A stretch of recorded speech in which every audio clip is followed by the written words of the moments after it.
ऐसी मदर जो काफी वरीड रहती है अपने बच्चे को अच्छे संस्कार देने के चक्कर में, और अगर आप अपने बेटे को अच्छे संस्कार देना चाहते हो तो इसके लिए जरूरी है कि आप सही तरीके से अपनी लाइफ स्पेंड करो, फ्रूटफुल वे में अपनी लाइफ को कंटिन्यू रखो, बिना किसी चीटिंग के, बिना किसी डिसऑनेस्टी के।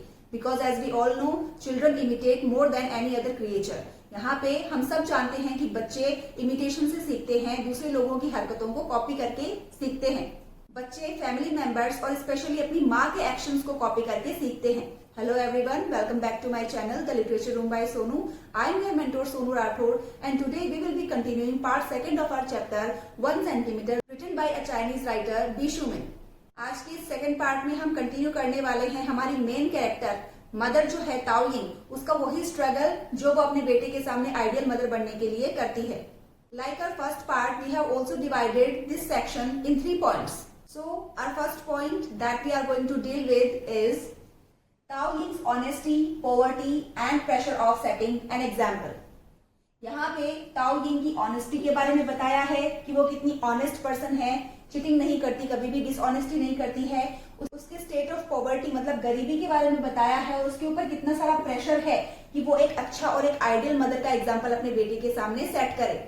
फर्स्ट में हमने इस वीडियो को वहां तक कंटिन्यू किया था जब ताओ यिंग का बेटा शियो ये काफी जिद पकड़ लेता है, स्टबर्नली बिहेव करने लगता है, और बस में उसकी हाइट रिक्वायर्ड हाइट से 1 सेंटीमीटर कम होने के बावजूद भी उसकी जिद की वजह से उसकी माँ को उसके लिए भी एक और टिकट खरीदनी पड़ती है। मतलब वहाँ पे 2 टिकट्स खरीदने के लिए उसको पैसा पे करना पड़ता है, क्योंकि वहाँ पर वो अपने बच्चे का स्टेट ऑफ माइंड समझ जाती है कि यहाँ पर पैसे से ज्यादा मामला अपने बेटे की सेल्फ रिस्पेक्ट का है, प्राइड का है।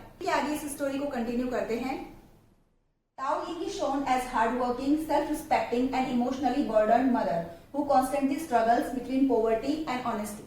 इस पूरे चैप्टर में हमारे सामने ताओ यिंग जो शियो ये की माँ है उसको एक हार्ड वर्किंग मदर के तौर पे दिखाया गया है, जो एक फैक्ट्री के अंदर केक्स को बेक करने का काम करती है, जो एक काफी सेल्फ रिस्पेक्टिंग वुमन है और इमोशनली भावनात्मक रूप से काफी दबाव महसूस करती है, बर्डन है, क्योंकि उसके सामने इस बात का हमेशा एक बर्डन रहता है कि वो अपने बेटे को अच्छे संस्कार दे, अच्छी क्वालिटीज, अच्छी आदतें सिखाए, और इसके लिए जरूरी है कि वो खुद भी अच्छे तरीके से वेल मैनर्ड वे में उसके सामने पेश आए। यहाँ पर 2 चीजों के बीच में स्ट्रगल दिखाया गया है ताओ यिंग का, poverty versus honesty.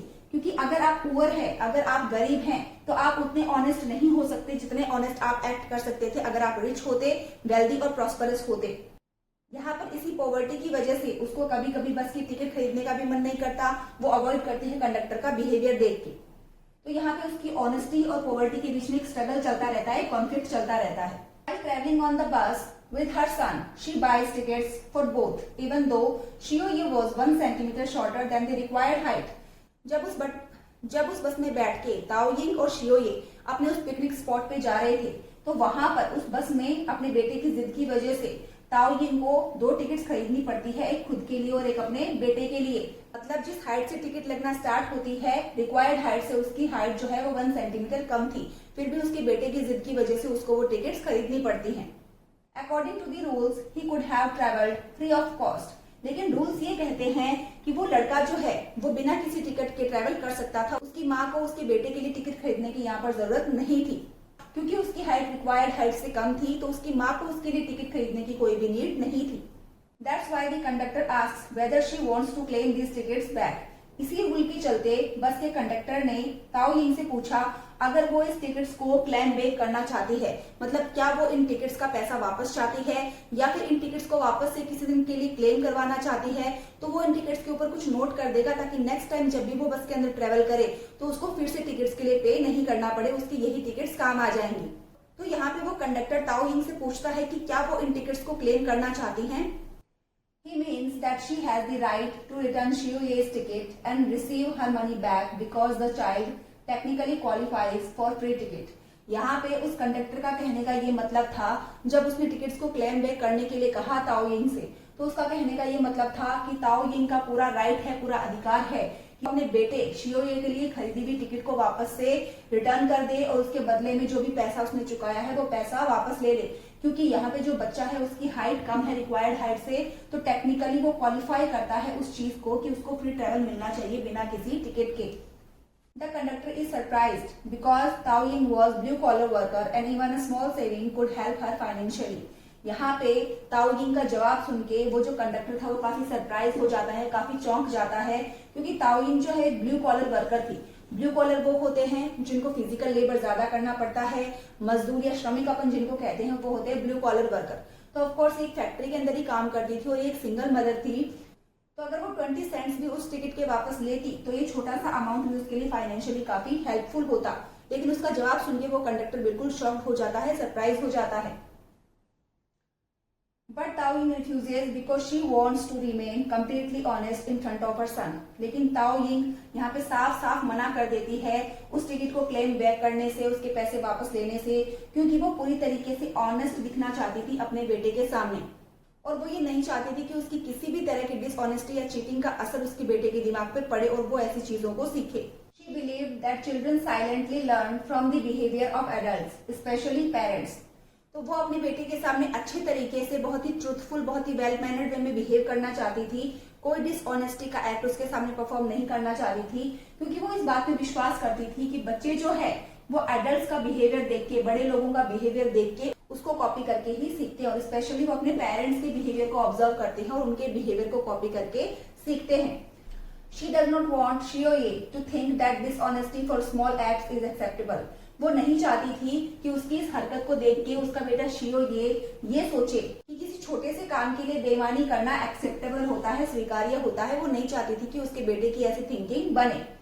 Such thought is also revealed in the watermelon scene. उसका ऐसा ही विश्वास, ऐसी ही मान्यता कि बच्चे बड़ों के बिहेवियर को, व्यवहार को देख के और कॉपी करके सीखते हैं, वो हमारे सामने पेश होता है जब उसके साथ एक वाटरमेलन का सीन होता है। Though she does not find much difference between the red part and the rind, but she controls her behavior because of Shioye and eats watermelon very carefully without biting too close to the rind. क्योंकि हम जानते हैं शियोये की mother काफी ज्यादा poor थी, इतनी rich नहीं थी, तो यहाँ पे ताओयिंग को ज्यादा डिफरेंस नहीं समझ आता था एक तरबूज का रेड हिस्सा जो खाने लायक होता है और उसका सफेद हिस्सा जो फेंकने लायक होता है, उन दोनों के बीच में वो ज्यादा अंतर नहीं समझती थी, तो उस तरबूज के सफेद हिस्से को भी खा जाया करती थी। तो बाय नेचर ताओयिंग ऐसी है, लेकिन वो अपने इस बिहेवियर को कंट्रोल करती है जब भी शियोये उसके आसपास होता है और उसकी हरकतों को ऑब्जर्व कर रहा होता है। जब भी शियोये उसको नोटिस करता है तो वो वाटरमेलन को बड़ी सावधानी से खाती है, और उसका जो रिंड पार्ट होता है, जो सफेद पार्ट होता है, छिलके के पास वाला जो पार्ट होता है, उसके पास से वो तरबूज को नहीं खाती है, सिर्फ उसका रेड पार्ट ही वो खाती है, ताकि अपने बेटे के सामने वो चिंदी ना लगे, लालची ना लगे। One day she notices that Shioye eating watermelon the same way she does. लेकिन एक दिन ताओयिंग ध्यान से नोटिस करती है कि उसका बेटा वाटरमेलन खा रहा था, तरबूज खा रहा था, लेकिन वो इस वाटरमेलन को उसी तरीके से, उसी लालची मैनर में खा रहा था जिस तरीके से ताओयिंग खुद खाया करती थी जब भी उसका बेटा आसपास नहीं होता। She understands that children imitate every tiny action. वो अपने बेटे की इस हरकत को देख के तुरंत समझ जाती है कि बच्चे हर एक छोटी छोटी हरकत को, छोटे छोटे एक्शन को भी इमिटेट करते हैं, कॉपी करते हैं। तो यहाँ पर वो मेक श्योर करती है कि अब के बाद वो अपने छोटे छोटे वर्ड्स को, छोटी छोटी हरकतों को भी मॉनिटर करेगी और ध्यान से पेश करेगी अपने बेटे के सामने।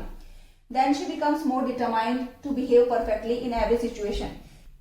इस इंसिडेंट के बाद ताओयिंग और भी ज्यादा डिटरमाइंड हो जाती है, अपने इरादे को और मजबूत और पक्का कर लेती है, और वो हर पॉसिबल कोशिश करती है कि वो बहुत परफेक्टली बिहेव करेगी हर पॉसिबल सिचुएशन में। The author shows how exhausting motherhood becomes when a mother monitors her words, habits, actions so that her child grow into a disciplined and cultured person. यहाँ पे इस चैप्टर की writer ताओयिंग हमारे सामने इस fact को पेश करती है कि एक मदरहुड, मतलब एक माँ होना कितना ज्यादा एग्जॉस्टिंग हो जाता है, टायरिंग हो जाता है किसी भी औरत के लिए, जब उसको अपने बेटे को डिसिप्लिन्ड और वेल मैनर्ड या वेल कल्चर्ड पर्सन बनाना हो, तो उस मदर को अपने हर एक वर्ड, हर एक हैबिट और हर एक एक्शन को मॉनिटर करना पड़ता है, सोच समझ के पेश करना पड़ता है अपने बच्चे के सामने। She makes sure that Shioye become the product of a cultured home. यहाँ पे ताओयिंग अपने बिहेवियर को काफी ज्यादा डिसिप्लिन करती है और वो मेक श्योर करती है कि वो अब बिल्कुल परफेक्ट मैनर में अपने बेटे के सामने बिहेव करेगी, भले वो बड़ी से बड़ी हरकत हो या छोटे से छोटा एक्शन, क्योंकि वो अपने बेटे को बनाना चाहती है product of A cultured home. वो उसको एक ऐसा पर्सन बनाना चाहती है जिसको देख के कोई भी कहे कि वो बहुत ही वेल कल्चर्ड या वेल मैनर्ड घर से बिलोंग करता है। सो स्टूडेंट्स, इस फर्स्ट पॉइंट में हमने पढ़ा किस तरीके से ताओयिंग की ऑनेस्टी और पॉवर्टी दोनों कन्फ्लिक्ट में चलती है। ताओयिंग काफी ऑनेस्ट मदर है, लेकिन अपनी ऑनेस्टी को हर टाइम वो परफॉर्म नहीं कर पाती, क्योंकि वो एक सिंगल मदर है and she is the only earning member of her family. तो काफी पुअर इसकी कंडीशन है, तो उस पॉवर्टी के चलते उसको कुछ छोटे मोटे एक्ट्स डिसऑनेस्टी के या चीटिंग के करने पड़ते हैं ताकि वो कुछ पैसा बचा सके। At the same time Tao Ying के ऊपर काफी ज्यादा प्रेशर भी है, काफी बर्डन भी है, क्योंकि वो अपने बेटे को डिसिप्लिन और वेल कल्चर्ड बनाना चाहती है, इसीलिए वो अपने बेटे के सामने अच्छे एग्जाम्पल्स सेट करना चाहती है। Now let's move on to our second point, that is temple visit, Lao Shiang and the beginning of conflict। इस पॉइंट पे अपन देखने वाले हैं जब वो फाइनली उस टेम्पल में पहुंच जाते हैं तो वहां पहुंचने के बाद उनकी क्या थिंकिंग रहती है, क्या माइंडसेट रहता है। लाओ शियांग एक नया कैरेक्टर यहाँ पे इंट्रोड्यूस होता है उसके बारे में, और वहां पे किस तरीके से इस चैप्टर का जो सोल है वो स्टार्ट होता है, जो कोर आइडिया है वो स्टार्ट होता है, कैसे उस टेम्पल में मेन जो बहस है वो स्टार्ट हो जाती है टिकट की वजह से। Let's see. Although Tao Ying does not believe in superstition, but she takes her son to a large temple even to experience the beauty and atmosphere of the place। हालांकि ताओ Ying बिल्कुल भी superstitious नहीं थी, अंधविश्वासी नहीं थी, वो religion वगैरह में बिलीव नहीं करती थी, लेकिन फिर भी वो अपने बेटे को पिकनिक मनाने के लिए करवाने के लिए एक बहुत बड़े टेम्पल में लेके जाती है। उसका अपने बेटे को उस टेम्पल में लेके जाने का सिर्फ एक ही माइंडसेट होता है कि वो उस जगह के एटमोस्फियर को एक्सपीरियंस करे, वहां के माहौल को एंजॉय करे। बस इसी माइंडसेट से वो अपने बेटे को उस मंदिर में लेके जाती है। The cost of ticket $5 each indicates toward the commercialisation of temples. वहां पे उस टेम्पल में एंट्री के लिए भी टिकट्स लग रही थी और हर एक टिकट की प्राइस थी $5। मतलब अगर ताओ यिंग और उसके बेटे को अंदर जाना होता तो उनको 2 टिकट्स लेनी पड़ती और 2 टिकट्स का टोटल अमाउंट होता $10। तो यहाँ पे टिकट का जो अमाउंट था वो इस बात की तरफ इशारा करता है आजकल टेम्पल्स को या रिलीजन को भी कितना ज्यादा कॉमर्शियलाइज कर दिया गया है, पैसा कमाने का एक जरिया बना दिया गया है। Tao Ying's ticket is gifted by Lao Xiang, a worker from meat counter who enjoys discussing politics and world affair. Tao Ying के पास जो एक टिकट थी जो उसके खुद की एंट्री के लिए थी, वो टिकट उसको गिफ्ट करी थी लाओ शियांग नाम के आदमी ने, जो कि एक वर्कर था मीट काउंटर पे। जिस फैक्ट्री के अंदर ताओ यिंग काम किया करती थी उसी फैक्ट्री के पास में एक मीट की शॉप थी, तो मीट काउंटर पे काम करने वाला वर्कर था लाओ शियांग, उसी ने ताओ यिंग को ये टिकट गिफ्ट की थी।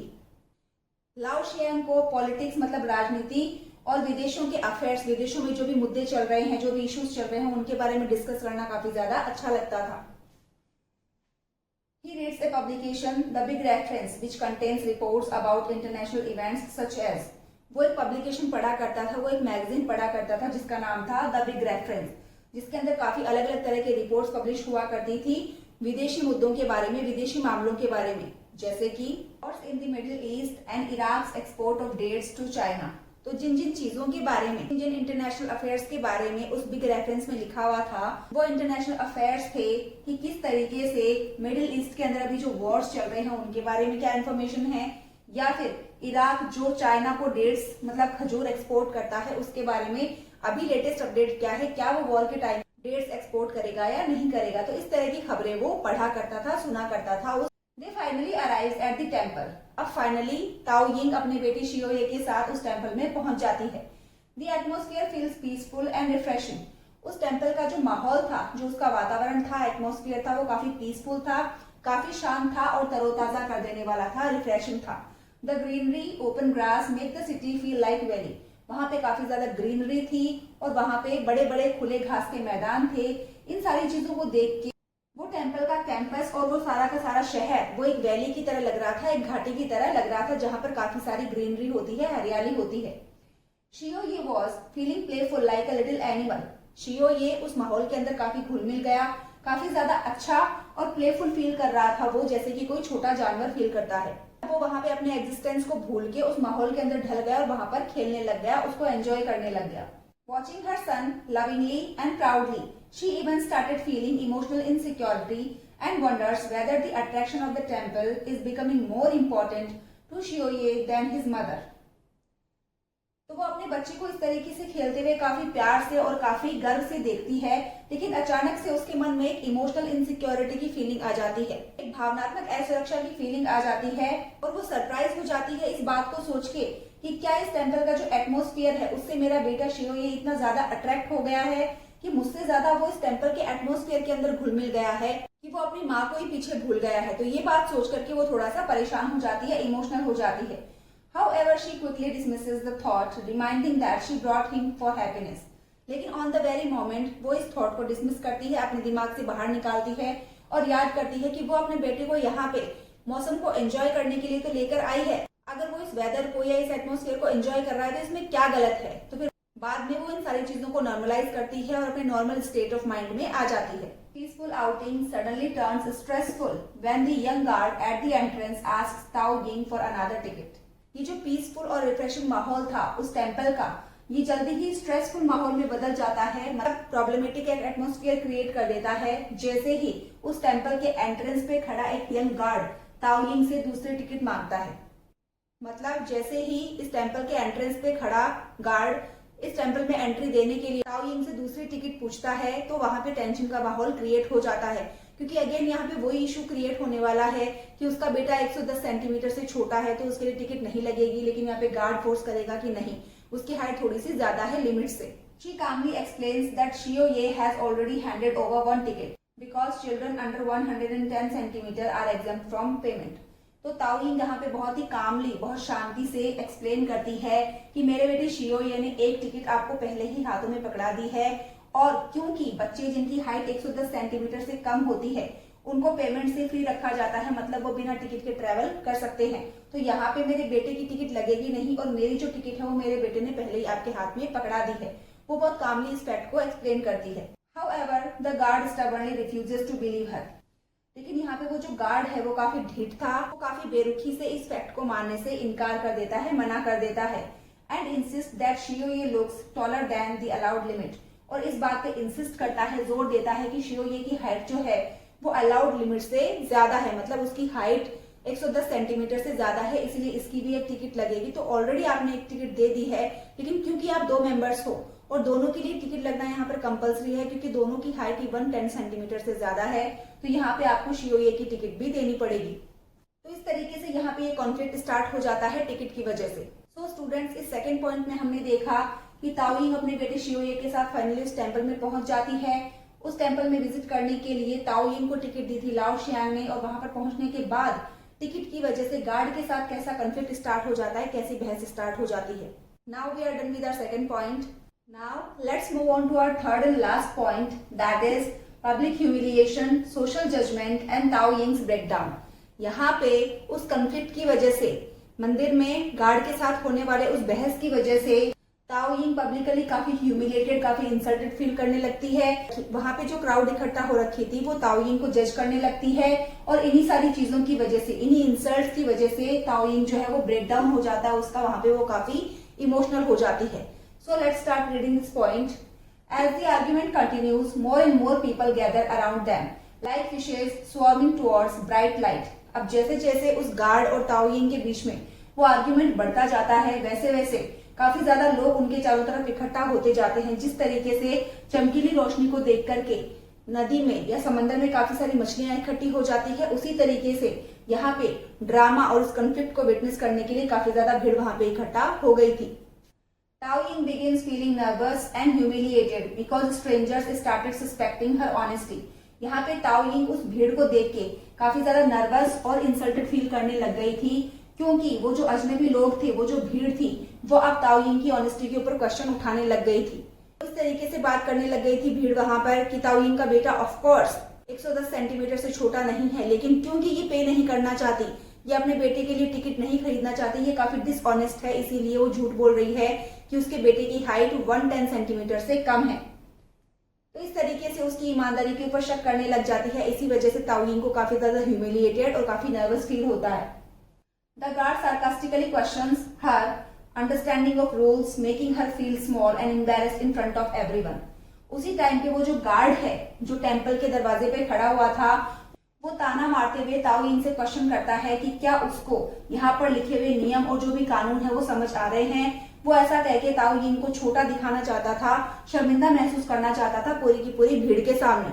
उस गार्ड का ये कहना था कि अगर ताओ यिंग को नियम समझ आते तो वो फटाफट टिकट खरीद लेती और टिकट के लिए पेमेंट कर देती, लेकिन क्योंकि ये यहाँ पर मेरे साथ आर्ग्यूमेंट कर रही है, बहस कर रही है, इसका मतलब उसको नियमों की समझ नहीं है या फिर उसे पढ़ना लिखना नहीं आता, इसीलिए वो दीवार के ऊपर लिखे हुए नियमों को नहीं पढ़ पा रही। इस तरीके से वो उसको ताना मारता है और सारी भीड़ के सामने शर्मिंदा करने की कोशिश करता है। शियो ये remains completely innocent through out this incident. अब ये जब सारा इंसिडेंट हो रहा था, ये जब आर्ग्यूमेंट चल रहा था उस गार्ड और ताओयिंग के बीच में, उस टाइम पे शियो ये बेचारा काफी इनोसेंटली वहां पर खड़ा हुआ था। He deeply calls out Mama, hurry up and runs affectionately towards her without understanding the seriousness of situation। वो बस अपनी मम्मी को आवाज लगाते जा रहा था कि मामा हरी अब जल्दी करो, आगे की तरफ बढ़ो। और वो बड़े प्यार से, बड़े स्नेह से अपनी माँ की तरफ दौड़ते हुए आ रहा था, क्योंकि उसको अभी भी इस सिचुएशन की सीरियसनेस का कोई अंदाजा नहीं था। क्योंकि ऑफ कोर्स वो छोटा बच्चा है, उसको नहीं समझ आ रहा कि इस टिकट की वजह से कितना बड़ा सीन वहां पे क्रिएट हो गया था। She becomes desperate for the conflict to end। यहाँ पे ताओयिंग काफी ज्यादा उतावली हो जाती है, काफी ज्यादा ईगर हो जाती है और वो चाहती है कि ये जो बहस चल रही है, ये जो आर्ग्यूमेंट चल रहा है इस गार्ड के साथ में, वो आर्ग्यूमेंट अब एंड हो जाए, खत्म हो जाए। Because she does not want her son to witness public humiliation और टेंशन। क्योंकि वो नहीं चाहती थी कि इस आर्ग्यूमेंट की वजह से, इस बहस की वजह से जो सारी भीड़ इकट्ठा हो रखी है, वो भीड़ जो इसको इंसल्ट कर रही है इनडायरेक्टली, या फिर यहाँ पे जो टेंशन का माहौल क्रिएट हो रखा है, इस टेंशन के या ह्यूमिलिएशन के माहौल को उसका बेटा विटनेस करे या देखे। इसलिए वो चाहती थी कि ये आर्ग्यूमेंट बस यहीं पे खत्म हो जाना चाहिए। The guard points toward a marking line claiming that the boy crossed it while entering the temple. उस टेंपल का जो गार्ड है वो एक मार्किंग लाइन, मतलब एक मेजरिंग लाइन बनाई गई थी दीवार पे, जहाँ पे बच्चों की हाइट चेक की जाती थी। उस लाइन की तरफ इशारा करते हुए कहता है कि आपका बेटा जब इस टेंपल में एंटर हुआ था तो उसकी हाइट की वजह से वो इस लाइन को क्रॉस कर रहा था।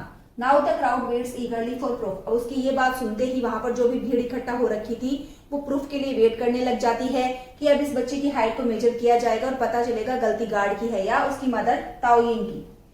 When Shioye stands near the wall, everyone notices his ear crossing the red line। जब शियोये को उस दीवार के पास, मतलब उस मेजरिंग वॉल के पास खड़ा किया जाता है, तब सभी लोग नोटिस करते हैं कि उसका जो कान है वो रेड लाइन को क्रॉस कर रहा है, मतलब 10 सेंटीमीटर से ज्यादा है। Taoying panics in desperation, she quickly strikes his head trying to make him lower slightly. आप अपने बेटे की बढ़ी हुई इस हाइट को देख करके इसी मोमेंट पे ताओयिंग पैनिक हो जाती है, काफी ज्यादा घबरा जाती है और उतावलेपन में आकर के वो जल्दी से अपने बेटे को स्ट्राइक करती है, मतलब सर पे मारती है, उसको हिट करती है। यहाँ पे अपने बेटे को हिट करने का या मारने का उसका इंटेंशन नहीं था, वो बस अपने बेटे को हल्का सा झुकाना चाहती थी ताकि उसकी हाइट एडजस्ट हो जाए। He stares at his mother with pain and confusion। लेकिन आज से पहले ताओयिंग ने कभी भी अपने बेटे शियोये को इतना हार्शली पुश या स्ट्राइक नहीं किया था। तो इस स्ट्राइक की वजह से, इस हिट करने की वजह से वो अपनी माँ को घूर घूर के देखने लगता है, दर्द की वजह से और कंफ्यूजन की वजह से। क्योंकि आज तक उसकी मदर ताओयिंग ने कभी भी उसको इस तरीके से, इस मैनर में पुश नहीं किया था। हालांकि उसका इंटेंशन पुश करने का ये था कि वो अपने बेटे को थोड़ा सा नीचे झुका दे या दबा दे ताकि उसका जो कान है वो उस रेड लाइन से ऊपर ना निकले। लेकिन जल्दीबाजी में उसका हाथ हिट कर जाता है उसके ऊपर और बच्चा कंफ्यूजन और दर्द से अपनी माँ को देखने लगता है। The crowd immediately begins criticising Taoying harshly for her disgraceful behaviour, punishing her son for her own mistake, questions on her motherhood. यहाँ पे जैसे ही ताओयिंग ने अपने बेटे के बालों को स्मूथ करते हुए उसको थोड़ा सा नीचे झुकाने के लिए उसको पुश किया, तो वो गलती से उसको हिट कर बैठती है, उसको बाय मिस्टेक स्ट्राइक कर बैठती है। तो यहाँ पे वो जो भीड़ है वो ऑन द स्पॉट तुरंत ही ताओयिंग को क्रिटिसाइज करना स्टार्ट कर देती है, उसको भला बुरा कहना शुरू कर देती है। वो उसको क्रिटिसाइज करती है उसके बुरे व्यवहार के लिए, उसके अपमानजनक व्यवहार के लिए। वो ताओयिंग के बारे में कहती है कि ताओयिंग अपने बेटे को पनिश कर रही है अपनी खुद की गलतियों के लिए, और वो उसके मदरहुड के ऊपर, मातृत्व के ऊपर भी क्वेश्चन उठाते हैं, क्या ये औरत इस लड़के की रियल मदर है या स्टेप मदर है जो इसके साथ इस तरीके से बिहेव कर रही है। तो यहाँ पे वो जो क्राउड है वो इमीडिएटली ताओयिंग को क्रिटिसाइज करना स्टार्ट कर देती है। Her intention was only to smooth down his hair and save herself from humiliation. यहाँ पे ताओयिंग का इंटेंशन जो था वो अपने बेटे को हिट करना नहीं था, जैसे कि मैं पहले बता चुकी हूँ। यहाँ पर उसका इरादा सिर्फ इतना ही था कि वो उसके जो फ्लफी हेयर हैं उनको थोड़ा सा स्मूथ डाउन कर दे, थोड़ा सा नीचे की तरफ बिठा दे, ताकि उसकी हाइट थोड़ी सी कम हो जाए जो कि उसके बालों की वजह से ज्यादा लग रही है, ताकि वो ह्यूमिलिएशन से बच सके, पब्लिक इंसल्ट से बच सके। The most tragic part is that even after the slap he still remains about the red line. लेकिन यहाँ पे इस पूरे चैप्टर का सबसे ट्रेजिक, सबसे पेसिमिस्टिक मोमेंट आता है, सबसे सैड मोमेंट आता है। वो मोमेंट ये था, उसके बालों को स्मूथ डाउन करने के बाद भी, उसको हल्का सा स्ट्राइक या हिट करने के बाद भी अभी भी वो लड़का शियोये जो है वो रेड लाइन को क्रॉस कर पा रहा था, उससे ऊपर जा रहा था। Taoying realises her desperate attempt has failed completely. यहाँ पे ताओयिन को महसूस होता है कि उसने जानबूझ के अपने बेटे की हाइट को कम करने का ये जो अटेम्प्ट किया था, कोशिश की थी, वो पूरी तरीके से फेल हो चुका है। शियोये finally begins crying innocently while his mother stands emotionally shattered before the judgmental crowd. यहाँ पे फाइनली शियोये इमोशनल होकर रोना स्टार्ट कर देता है और उसकी मदर जो है वो भावनात्मक रूप से काफी टूट जाती है, शटर्ड होकर वहां पे खड़ी हो जाती है उस जजमेंटल क्राउड के सामने, और क्राउड कंटिन्यूसली उसको जज कर रही होती है उसके एक्शंस के लिए। तो इसी ट्रेजिक मोमेंट पे आज का हमारा ये पॉइंट फिनिश होता है। आज के इस थर्ड पॉइंट में हमने देखा कि किस तरीके से टिकट की वजह से ताओयिन को public humiliation, public insult face करनी पड़ती है। सोसाइटी या लोग उसको जजमेंट देना स्टार्ट कर देते हैं और ताओयिन फाइनली ब्रेक डाउन हो जाती है, मतलब कि वो इमोशनली शैटर्ड हो जाती है, इमोशनली काफी वीक फील करने लगती है। So dear students, I hope you have understood all the 3 points in this video. We will meet you in our next video with part 3rd of the same chapter. Till then, goodbye and have a nice day. And if you find this video helpful, don't forget to share, subscribe and like. Thank you very much.